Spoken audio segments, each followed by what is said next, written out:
కొమరం భీం ఆసిఫాబాద్ జిల్లా కేంద్రంలోని వాంకిని మండల కిరిడి గ్రామంలో అంబేద్కర్ 132వ జయంతి కార్యక్రమం నిర్వహించడం జరిగింది। ఈ కార్యక్రమానికి ముఖ్య అతిథిగా వాంకిటి సిఎస్ శ్రీనివాస్, ఎస్ఐ సాగర్ హాజరయ్యారు। ఈ సందర్భంగా వారు మాట్లాడుతూ భారత రాజ్యాంగాన్ని రచించింది అంబేద్కర్ అని, వారి ఆశయ సాధన కోసం అందరూ కృషి చేయాలని, అంబేద్కర్ స్ఫూర్తితో ప్రతి ఒక్కరూ చదువుకోవాలని, తాను తెచ్చిన ఓటు హక్కుని ప్రతి ఒక్కరూ వినియోగించుకోవాలని అన్నారు। అంబేద్కర్ కొందరివాడు కాదు అందరివాడు అన్నారు। దేశంలో ఉన్న ప్రతి ఒక్కరూ అంబేద్కర్ చూసి అడుగు జాడల్లో నడవాలని, ప్రతి ఒక్కరికి రాజ్యాంగం ద్వారా హక్కులు విధులు కల్పించారని అన్నారు। ప్రశంసలు చెప్తా ఉన్నారు। అయితే మనము ఈ దేశంలో ఇక్కడ పుట్టడం మనం అదృష్టంగా భావించుకోవాలి। ఎందుకంటే చాలా దేశాలు మన అంబేద్కర్ గారిని ఒక దేవుళ్ళలా కొలుస్తాము, కానీ మన దగ్గర మన అంబేద్కర్ గారు మనం అతని దగ్గర పుట్టి ఆయన అడుగుజాడల్లో వెళ్తున్నందుకు మనం చాలా గర్వించుకోవాలి। అదేవిధంగా ఇంతకుముందు వక్తలు చెప్పినట్టు చాలా వివక్షకు గురి అయ్యారు।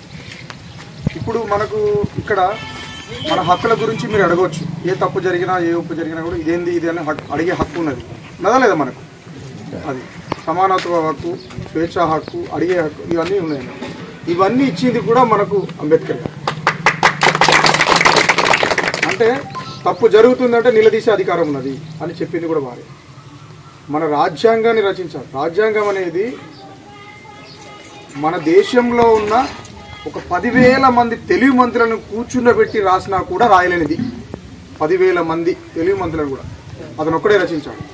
అంటే చదువుకి ఎంత ప్రాధాన్యం ఇస్తారంటే, అంబేద్కర్ గారు నేను కొన్ని బుక్లలో చదివానండి, ఎక్కడికైనా వెళ్ళాలనుకున్నప్పుడు ట్రైన్ మార్గంలో ఒక ట్రైన్లో వెళ్తున్నప్పుడు ఒక ట్రైన్లో ఒక భోగిని తను తీసుకొని ఆ భోగి నిండా పుస్తకాలు పెట్టుకుని ఇలాంటి ఒక టేబుల్ పెట్టుకొని వెళ్ళేటప్పుడు వచ్చేటప్పుడు ఆ పుస్తకాలు చదువుకుంటూ పోతాడు। అంత పెద్ద జ్ఞాని అయి ఉండి కూడా ఇంకా చదువుకోవాలి, ఇంకా నేర్చుకోవాలని తపన ఉండేది।